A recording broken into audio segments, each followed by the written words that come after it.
जय हिंद साथियों, स्किल यात्रा में आप सभी का स्वागत है।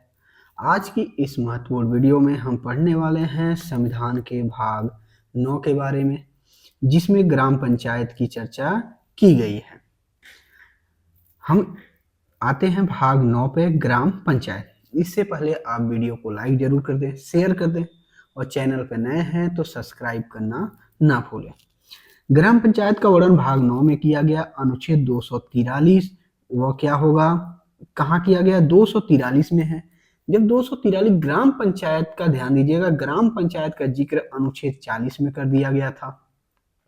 यहाँ गठन संरचना कैसे बनेगी? ग्राम ग्राम पंचायत की जो संरचना होगी, संगठन होगा, गठन होगा, कैसे बनेगा? तो 243 में किया गया और 243 के बाद क से लेके ड़ तक इसमें किया गया, यानी 1 से लेके ड़ किस पे आता? 15 नंबर पे है, यानी कुल 16 अनुच्छेदों में इसका वर्णन किया गया है।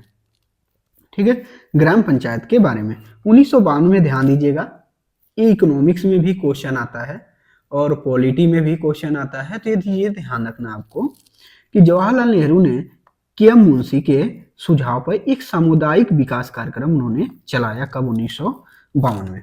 उन्होंने कहा कि ग्राम पंचायत का गठन किया जाए या नहीं किया जाए। इस आधार पर उन्होंने एक समिति में गठन किया और सामुदायिक विकास कार्यक्रम उन्होंने चलाया 1952 में। ये सुझाव दिया था, के.एम. मुंशी ने सुझाव दिया था सामुदायिक विकास कार्यक्रम। और सामुदायिक विकास क्या था? उन्होंने एक गांव के विकास के लिए कुछ युवाओं को गठित किया, गांव के विकास के लिए प्रावधान किया। युवा ने बैठ के गांव का विकास किया, काम किया, बजट मिला, तो उसने कहा कि इसी स्तर पर हम सभी को विकास करा दें तो गांव का विकास हो जाएगा, ताकि हम ग्राम पंचायत का गठन कर सकते हैं। लेकिन 1953 में ही इन्होंने एक राष्ट्रीय विस्तार सेवा किया कार्यक्रम, और किसके माध्यम से किया? फोर्ड फाउंडेशन के माध्यम से किया। ये फोर्ड फाउंडेशन जो था, मान लीजिए फाउंडेशन है तो उसमें ज्यादा लोग जुड़े रहेंगे और ये गांव के विकास के लिए काम करेंगे। ये उद्देश्य ही था कि गांव का विकास किया जाए। तो राष्ट्रीय विस्तार सेवा लागू हुई 1953 में और 52 में आया था सामुदायिक विकास कार्यक्रम। इन दोनों ही कार्यक्रमों के जांच के लिए एक 1957 में आके एक समिति बनती है, बलवंत राय मेहता समिति, बलवंत राय मेहता, और इस समिति का गठन किया गया। इसी समिति ने ग्राम पंचायत के गठन की बात की।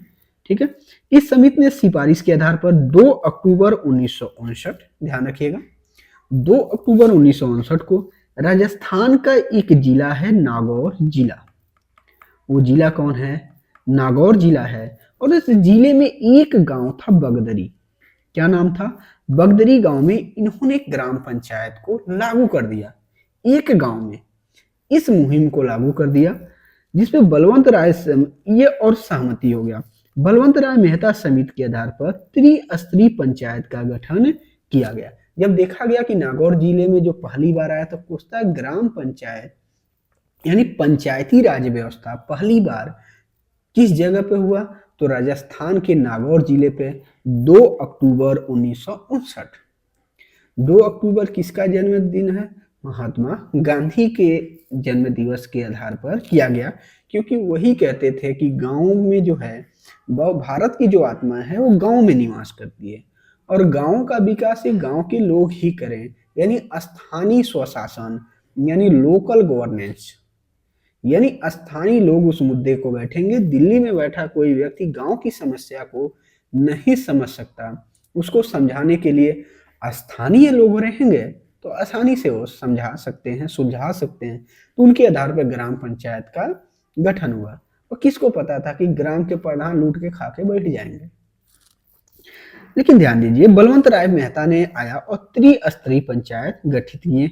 और बलवंत राय कई बार क्वेश्चन पूछा है कि त्रिस्तरीय पंचायत किस आधार पर? ध्यान दीजिए, बलवंत राय मेहता 3 शब्द हैं और त्रिस्तरीय पंचायत का उन्होंने गठन किया है। इस स्थान पर याद रखेंगे त्रिस्तरीय पंचायत, यानी 3 नाम हैं और इन्होंने त्रिस्तरीय पंचायत का गठन किया।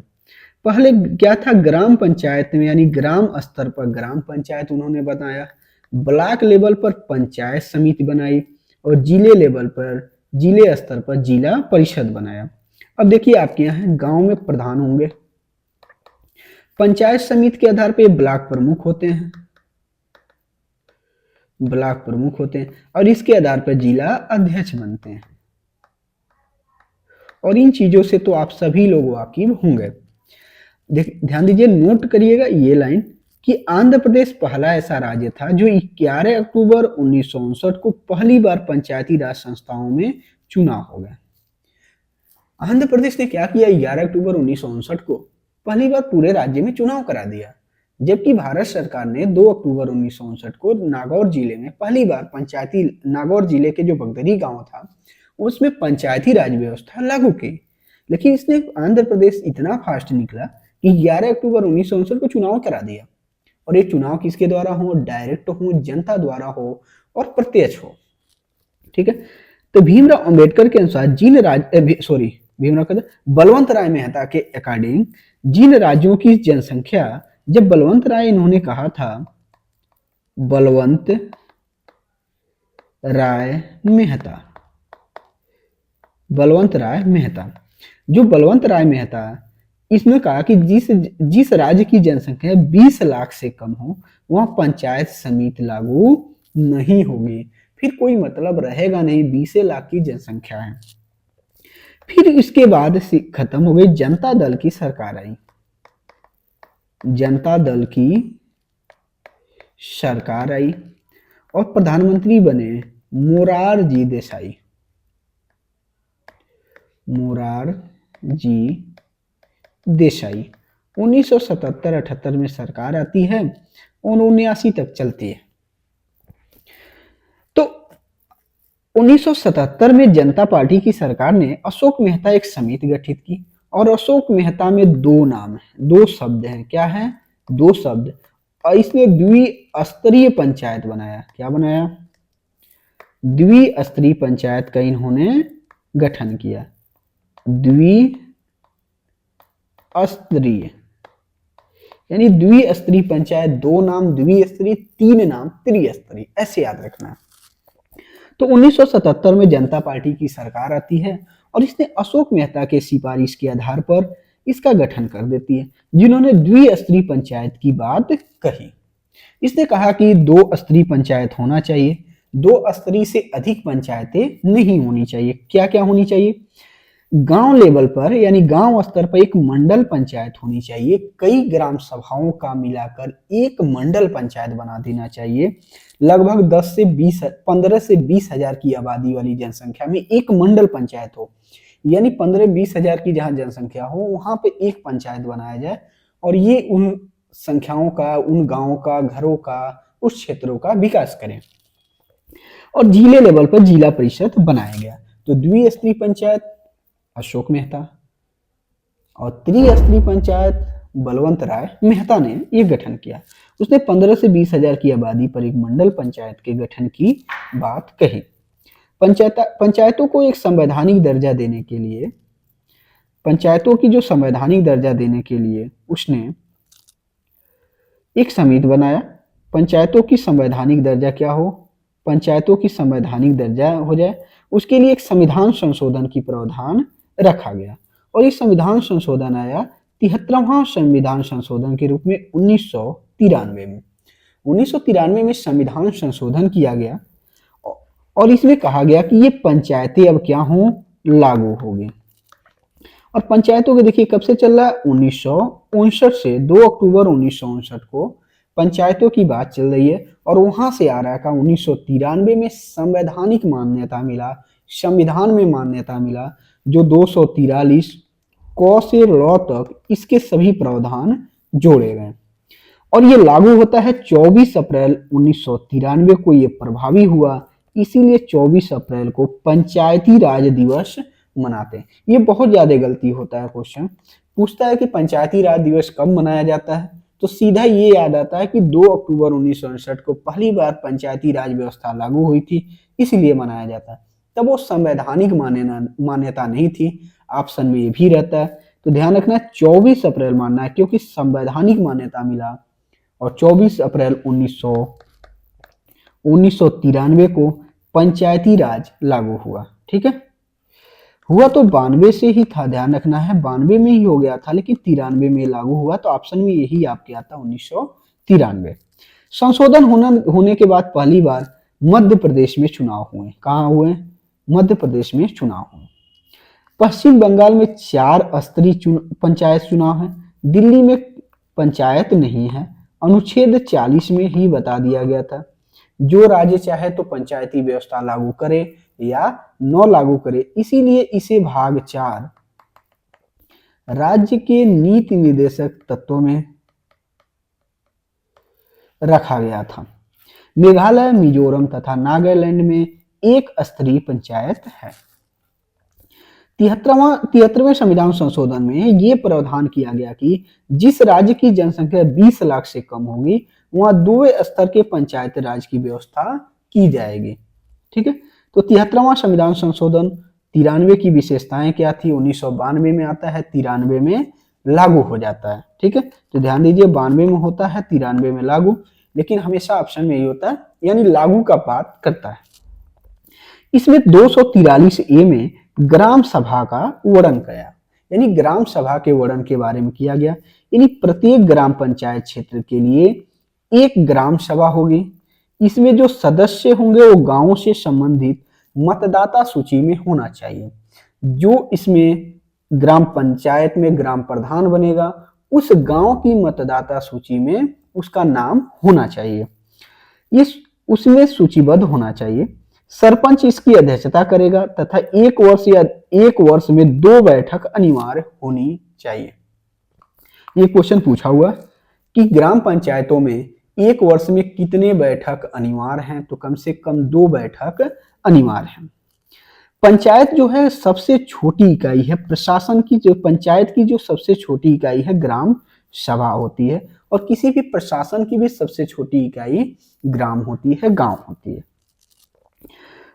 अगला इंपॉर्टेंट जो अनुच्छेद हो जाता है वो है 243C। इसमें कहा कि पंचायतों की संरचना, पंचायतों की संरचना किस आधार पर की जाती है, किस आधार पर की जानी चाहिए। जहां 20 लाख से अधिक आबादी है उस राज्य में त्रिस्तरीय पंचायत लागू होगा, और जहां 20 लाख से कम है वहां द्विस्तरीय पंचायत लागू होगा। द्विस्तरीय पंचायत ध्यान रखिएगा अशोक मेहता समिति, और त्रिस्तरीय पंचायत बलवंत राय मेहता, इनके आधार पर आया। ये बहुत ज्यादा पूछता है। चुनाव लड़ने के लिए न्यूनतम जो उम्र है वो कितनी होनी चाहिए? 21 वर्ष होनी चाहिए। अगर कम से कम कोई व्यक्ति गांव में चुनाव लड़ रहा है, प्रधानी का चुनाव लड़ रहा है, किसी भी ग्राम पंचायत संबंधित, चाहे जिला पंचायत, ग्राम पंचायत का, या मंडल पंचायत, या जिस कहते हैं ब्लॉक प्रमुख, इसमें अगर क्षेत्र पंचायत का भी चुनाव लड़ रहा है तो मिनिमम उम्र 21 वर्ष होनी चाहिए। अनुच्छेद 243(4) यानी घ में कहा है सीटों का आरक्षण की बात किया है। SC ST तथा महिलाओं के आरक्षण का भी प्रावधान है। OBC वर्ग के आरक्षण विधानमंडल के इच्छा पर होगा। विधानमंडल किस ग्राम पंचायत में OBC सीट देगा वो विधानमंडल के आधार पर है, लेकिन SC और ST के सीटों का आरक्षण जो है जनसंख्या के आधार पर होगा। SC ST का आरक्षण उसके जनसंख्या के आधार पर। 73वां संविधान संशोधन में महिलाओं के लिए 1/3 आरक्षण का प्रावधान किया गया, यानी आपके जितने ग्राम सभा होंगे आपके राज्य में उसका 1/3 सदस्यों में महिला पंचायत यानी महिला प्रधान बनेंगी, या महिला क्या होगा, महिला आरक्षण का प्रावधान रहेगा। अनुच्छेद 243 अंग यानी 5 में कहा है कि पंचायतों का कार्यकाल, जो पंचायतों का कार्यकाल होगा कितने वर्ष का होगा? कार्यकाल की प्रथम बैठक, ध्यान रखिएगा, प्रधानी का चुनाव हो जाता है, शपथ ग्रहण हो जाता है, पहली बैठक होती है तब तक। अगर प्रधानी का चुनाव हो गया, कई महीने तक शपथ ग्रहण नहीं हुआ तो कार्यकाल में नहीं जुटता है। तो प्रथम बैठक के नियत तारीख से कब तक? 5 वर्ष तक रहता है।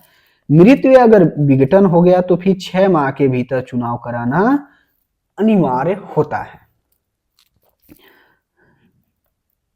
अनुच्छेद 243 झ, ठीक है, ये ध्यान देखिएगा, ये 9 में है, यानी झ राज्य में वित्त आयोग का क्या होगा, गठन किया जाएगा, राज्य वित्त आयोग। पंचायती राज संस्थाओं की वित्तीय स्थिति सुदृढ़ करने के लिए, पर्याप्त मात्रा में वित्तीय संसाधन उपलब्ध कराने के लिए हेतु सुझाव देने के लिए प्रत्येक राज्य में राज्यपाल द्वारा 5 साल में एक वित्त आयोग का गठन किया जाएगा, जो अपनी रिपोर्ट राज्यपाल को सौंपेगा। तो राज्य वित्त आयोग 243 झ में या 243 9 में याद रखेंगे। तो राज्य वित्त आयोग का वर्णन है। 243 टॉ की बात कर लेते हैं, यानी 11 राज्य निर्वाचन आयोग। राज्य निर्वाचन आयोग की बात करता है, यानी ग्राम पंचायतों को चुनाव कराने के लिए उस राज्य का राज्य निर्वाचन आयोग इसका चुनाव कराएगा। पंचायती राज संस्थाओं के चुनाव निष्पक्ष कराने के लिए पृथक से अलग से चुनाव आयोग की स्थापना की जाएगी, जिसका मुख्य राज्य निर्वाचन आयुक्त होगा। लेकिन केंद्र सरकार का यानी भारत का निर्वाचन आयुक्त हो किसका चुनाव कराएगा, राष्ट्रपति का चुनाव कराएगा, उपराष्ट्रपति का चुनाव कराएगा, विधानसभा के सदस्यों का चुनाव कराएगा, और क्या कराएगा, राज्यसभा का, लोकसभा के सदस्यों का। ये सभी चुनाव कौन कराता है, भारत का निर्वाचन आयोग। लेकिन ग्राम पंचायतों का जो करता है राज्य निर्वाचन आयोग, जिसका वर्णन 243 कितने में था, 243 9 में। ठीक है। राज्य निर्वाचन आयोग की नियुक्ति जो राज्यपाल द्वारा किया जाता है। अगले पॉइंट पाते हैं, राज्यपाल के मुखिया को हटाने पंचायत है, अगर राज्यपाल क्या करेगा, राज्य निर्वाचन आयुक्त की नियुक्ति कर देगा। लेकिन अगर पंचायत में प्रधान अगर सही से काम नहीं कर रहा है, पंचायत का जो मुखिया है सही से काम नहीं कर रहा है, तो फिर हटाने के लिए उसके क्या प्रावधान होंगे। तो प्रावधान क्या है कि जो पंचायत का जो मुखिया है उसको हटाने के लिए एक पंचायत अधिकारी है। जो पंचायत अधिकारी कौन होगा, या तो ये डीएम बन सकता है, यानी आपको कुल मिला के डीएम के पास ये 15 दिन पूर्व सूचना देनी होती है। और पंचायत के सदस्य 2/3 पहुंच, जिससे सदस्य होते हैं पंचायत में, ये प्रस्ताव पारित करके हटाते हैं। यानी ये प्रस्ताव पारित करेंगे, डीएम को सूचना देंगे, 14 दिन बाद इनका निरीक्षण होगा, तब अगर ये साबित हो जाता है तब प्रधान को हटाया जा सकता है। तब तक सारे घोटाला पैसा देके सब मैटर सेटल। मुखिया अपना त्याग पत्र जिला पंचायत अधिकारी को देता है, और जिला पंचायत अधिकारी ये डीएम भी इसका कार्यभार देख लेता है, या तो अलग से कोई अधिकारी हो, नहीं तो डीएम के अधीन होता है। पंचायतों के चुनाव कराने के समय का जो निर्णय होता है राज्य सरकार लेती है। अभी यूपी में मुखिया का चुनाव होने वाला है, मुखिया का चुनाव का अब ये कौन निर्णय लेगा, राज्य सरकार निर्णय लेगी। किस गांव में एससी सीट आएगी, किस गांव में ओबीसी सीट आएगी, किस गांव में जनरल सीट आएगी। एससी एसटी तो जनसंख्या के आधार पर कर दिया जाएगा, महिला आरक्षण जनसंख्या के आधार पर किया जाएगा, या महिलाओं का 1/3 है उसके आधार। लेकिन ओबीसी सीट एक इस पे आधार विधानमंडल तय करेगी। पंचायती राज का मुख्य उद्देश्य क्या है, सत्ता का विकेंद्रीकरण है, यानी सत्ता एक लोगों के पास ना रह जाए, यानी विकेंद्रीकरण करना है। यानी गांव में प्रधान के पास गांव का विकास करने के लिए हो, क्षेत्र का विकास करने के लिए क्षेत्र पंचायत सदस्य के पास हो, जिले में जिला पंचायत के पास हो, उस पूरे एरिया में विधायक के पास हो, वो सांसद क्षेत्र बनाया गया, यानी सबके पास सत्ता रखी गई है ताकि उस एरिया का विकास होता जाए। पंचायतों के बैठक 2 महीने में एक बार होना अनिवार्य है। अगर किसी कारणवश नहीं हो पा रहा है तो कम से कम 1 वर्ष में 2 बार तो अनिवार्य ही है। कितनी बार होना चाहिए, 1 वर्ष में 2 बार, अदरवाइज क्या है 2 महीनों में 1 बार होना चाहिए। पंचायतों की वित्तीय स्थिति की जांच करने के लिए एक कमेटी बनती है। राज्यपाल क्या करता है, प्रत्येक 5 वर्ष में एक वित्त आयोग का गठन करता है ताकि इसकी स्थिति जांच किया जाए, कौन सा गांव पीछे है। बस एक किताबों में है, रियल में नहीं होता है। पंचायतों के लिए अनुसूची 11 का प्रावधान जोड़ा गया, जिसमें 29 विषय हैं। ये 29 विषय क्या है, ये 29 वो विषय हैं जिन जिन मुद्दों पर ग्राम पंचायत काम करेगी। कौन कौन से काम है वही उसका विषय। जैसे नालियों का निर्माण करना, मेले लगाना, ये सारे ये जो उसके अंदर अधिकार आएंगे वही वही वो कर सकता है। चलिए, पंचायतों से संबंधित कुछ समितियां आई थी जो एग्जाम के लिए बहुत इंपॉर्टेंट हो जाती हैं। गाडलिक समिति 1988 में आती है। गाडलिक समिति, गाडलिक समिति ने पंचायती राज को संवैधानिक मान्यता दिया था।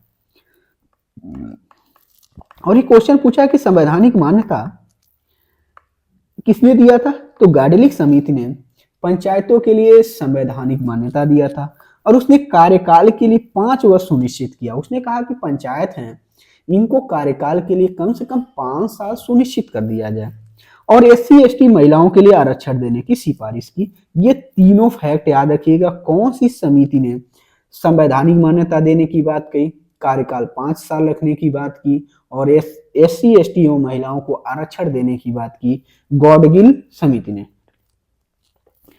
अगला, पंचायतों से संबंधित जो अन्य समितियां बनी थी इनके बारे में ध्यान दें। बलवंत राय मेहता समिति 1957 में आती है। ये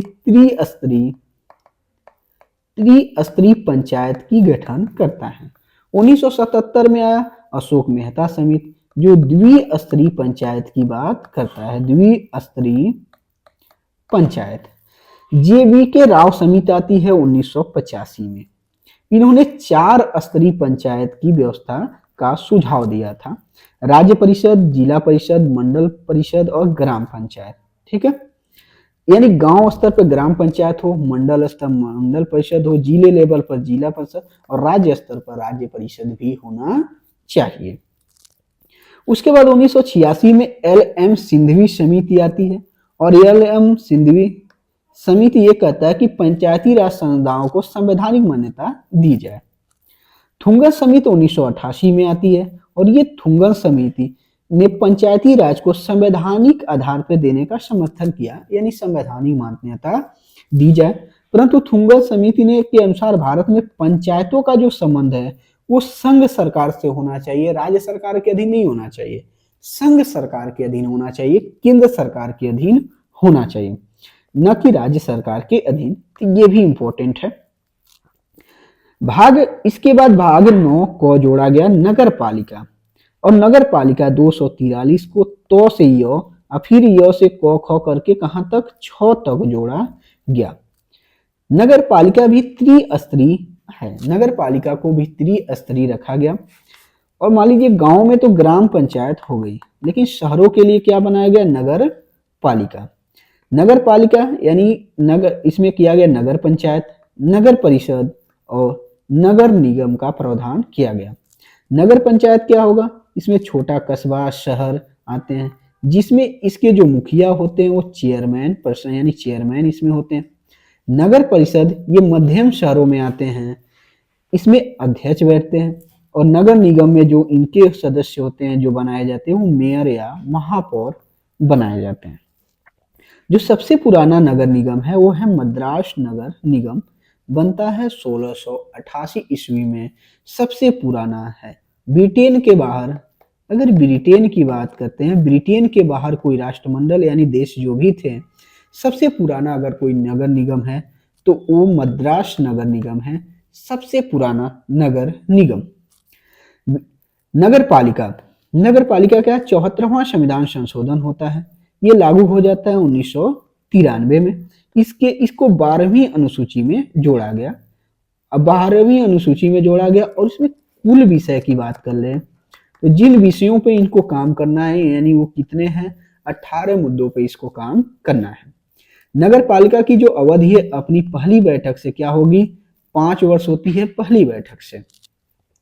नगर पालिका के सभी चरणों में, जैसे नगर पंचायत, नगर परिषद या नगर निगम, एससी एसटी और महिलाओं के आरक्षण की चर्चा है। इसमें भी एससी एसटी और महिलाओं का आरक्षण का चर्चा प्रावधान रखा गया। मेयरों के कार्यों के आसान बनाने के लिए जो मेयर होंगे उनको बनाने के लिए वार्ड में काउंसलर होते हैं यानी पार्षद होंगे। अगर जहां मेयर होंगे बहुत बड़ा क्षेत्र है तो उसमें वार्ड बना बना के पार्षद बनाए जाते हैं। पार्षद जिस तरह गांव में सदस्य बनते हैं सहायता के लिए, उसी तरह मेयर की सहायता के लिए पार्षद बनाए जाते हैं, पार्षदों का चुनाव होता है। नगर निगम का कार्य क्या है, देख लेते हैं। जैसे नगर की सफाई करना, पानी की व्यवस्था, पीने की पानी की व्यवस्था करना, सड़क बनाना एवं मरम्मत कराना, नालियों की सफाई करना या सड़कों गलियों की रोशनी का प्रबंध करना, ये इनके प्रधान मुख्य कार्य हैं। 243 तो में कहा गया कि नगर पालिका की क्या है, परिभाषा है। नगर पालिका की परिभाषा क्या है? 243 में है नगर पालिका का गठन, 2 में कहा गया संरचना, और 243 में स्थानों में आरक्षण का प्रावधान है कि कहां पे कौन सा आरक्षण होगा। 243 में कहा है कि सदस्यों के लिए क्या होनी चाहिए, अहर्ताएं इसकी क्या होनी चाहिए, ये ध्यान रखना है कि भाग 9 को, जो भाग 9 को है इसमें नगर पंचायत, ये इंपॉर्टेंट हो जाता है। उसके बाद 9 ख में सहकारिता को भी जोड़ा गया है, जिसको कोऑपरेटिव कहते हैं। तो सहकारिता क्या होता है, एक साथ अगर कुछ लोग मिल जाएं और मिल के क्या करें, एक संस्था के रूप में कार्य बनाए, और कितने लोग, कम से कम 20 लोग हों, ये ग्रुप बनाए और समाज के उद्देश्य के लिए हो, ना कि बहुत ज्यादा लाभ कमाने के लिए हो। इसमें सरकार योगदान भी देती है, पैसे भी देती है, सारी योगदान देती है ताकि आप इसको बढ़ावा दें। ये समाज की भलाई के लिए होता है, समाज के बढ़ावा देने के उद्देश्य से होता है, जिसमें बना कोऑपरेटिव बैंक, ऐसे ऐसे संस्थान बनते हैं। भाग 10 में जो इम्पोर्टेंट सबसे ज्यादा हो जाता है वो SC ST का प्रशासन होता है, और जो सबसे अनुच्छेद इसमें इम्पोर्टेंट है वो है 243। SC ST एक्ट 1989 के तहत इसमें रखा गया, SC ST एक्ट आया 1989 में। कोई भी दलित व्यक्ति है, इसके शिकायत पर बिना जांच के पुलिस गिरफ्तार कर सकती है, और पुलिस गिरफ्तार कर लेगी, उसके बाद इनका जो होगा जांच होगा, क्या सत्य है क्या गलत है। तो SC ST एक्ट जो पूछता है सबसे इंपॉर्टेंट, जो SC ST एक्ट है कब आया, 1989 में, और किस अनुच्छेद के तहत ये है, 244। अगले पॉइंट पर आते हैं, स्थानीय स्वशासन। स्थानीय स्वशासन क्या होता है, स्थानीय लोगों द्वारा शासन, यानी आपके लोकल गवर्नेंस, यानी स्थानीय स्वशासन, आपके स्थानीय लोगों द्वारा जो शासन किया जाएगा उसी को कहते हैं स्थानीय स्वशासन। जो स्थानीय जो स्वशासन है, इसके जनक के रूप में लॉर्ड रिपन को जाना जाता है, जिसने 1882 में स्थानीय स्वशासन की स्थापना किया। ये होता क्यों है, स्थानीय जो स्वशासन है, यानी सत्ता का क्या हो जाए, विकेंद्रीकरण हो जाए, एक केंद्रीकरण न हो। सबसे पहले जो स्थानीय स्वशासन था चोल राजाओं ने प्रारंभ किया था। ये भी इंपॉर्टेंट, कई बार क्वेश्चन आ चुका है कि स्थानीय स्वशासन की जो प्रावधान प्रक्रिया थी सबसे पहले चोल राजाओं में मिलता था। स्थानीय स्वशासन के अंतर्गत क्या होता है, जैसे स्थानीय स्वशासन की बात कर लें तो एक तो ग्रामीण स्वशासन होगा, दूसरा शहरी स्वशासन। गांव के विकास करने के लिए क्या क्या बनाए गए, ग्राम पंचायत, स्थानीय लोगों द्वारा शासन किया जाता है, इसमें मुखिया बनते हैं या कहीं प्रधान भी कहा जाता है। फिर पंचायत समिति बनती है जिसमें ब्लॉक प्रमुख बनते हैं, और जिले लेवल पर जिला परिषद बनता है जिसमें अध्यक्ष बैठते हैं। अगर बहुत बड़ा क्षेत्र है तो क्या बनेगा, शहरी स्वशासन के लिए इसमें क्या बन गए, अध्यक्ष। जो जिला पंचायत के सदस्य होते हैं, जिला पंचायत के सदस्य, ये इनको चुनते हैं जिला अध्यक्ष। शहरी स्वशासन के लिए क्या बनता है, शहरों के लिए छोटा क्षेत्र है तो नगर पंचायत बनेगा, इसमें मेयर बैठेंगे और इसकी सहायता के लिए सभासद बनते हैं। अलग अलग क्षेत्रों में जो वार्ड होते हैं उनमें सभासद होते हैं। अगर थोड़ा सा बड़ा क्षेत्र है तो नगर परिषद बनेगा, इसमें अध्यक्ष बैठता है, और बहुत बड़ा एरिया है, शहर एरिया है, तो उसमें नगर निगम होता है और इसके जो मुखिया होता है वो मेयर होता है। आज की इस वीडियो में इतना ही। वीडियो कैसा लगा आप कमेंट बॉक्स में जरूर बताएं। जय हिंद, जय भारत।